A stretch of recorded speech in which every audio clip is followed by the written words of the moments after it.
سوال کیا گیا ہے کہ اسلام میں ہیئر ٹرانسپلانٹ کا کیا حکم ہے۔ سب سے پہلے یہ سمجھ لیجئے کہ ہیئر ٹرانسپلانٹ کیا ہوتا ہے۔ ہیئر ٹرانسپلانٹ میں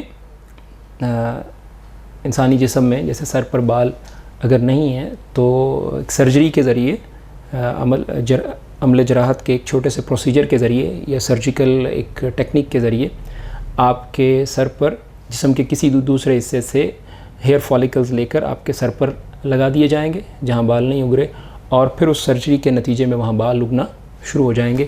یہ ایک سادہ سا مفہوم ہے ہیئر ٹرانسپلانٹ کا۔ اب اس کا شرعی حکم کیا ہے؟ اس حوالے سے پہلی بات تو یہ ہے کہ یہ بال کا نہ ہونا یہ عیب ہے، اور اس عیب کو دور کرنا شریعت نے اس میں کوئی ممانعت نہیں لگائی۔ اور دوسری بات یہ کہ اس کو یہ علاج بھی ہے کہ ایک بیماری کو دور کرنا ہے۔ اسی طرح اللہ تعالیٰ نے انسانوں کو بالوں کے ساتھ پیدا کیا ہے، تو یہ جو زینت اللہ تعالیٰ نے دی ہے، اگر یہ زینت کسی سے ختم ہو جاتی تو اس کو دوبارہ، یعنی زینت ختم ہو کر عیب کی صورت اختیار کر لیتی ہے، تو اس کو دوبارہ جو ہے حاصل کرنا اس میں کوئی حرج کی بات نہیں ہے۔ تو گویا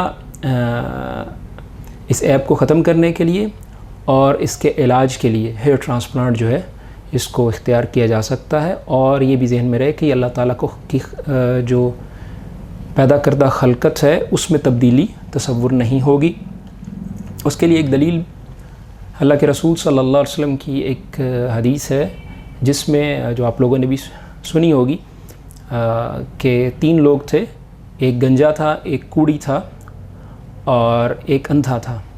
تو ان تینوں کے پاس ایک فرشتہ آیا، تو گنجے نے یہ کہا کہ میرے بال جو ہیں، میں چاہتا ہوں کہ میرے سر پر اچھے اور خوبصورت بال آ جائیں۔ تو گویا یہ عیب تھا جس عیب کو وہ ختم کرنا چاہتا تھا، تو فرشتے نے بہرحال اس کے لیے دعا کی یا اس کے سر پہ ہاتھ پھیرا تو اس کے جو ہے بال واپس آ گئے۔ تو اس سے بھی اندازہ ہوتا ہے کہ یہ عیب ہے اور اس کو دور کرنے میں کوئی حرج کی بات نہیں ہے، تو اس لیے ہیئر ٹرانسپلانٹ کرایا جا سکتا ہے۔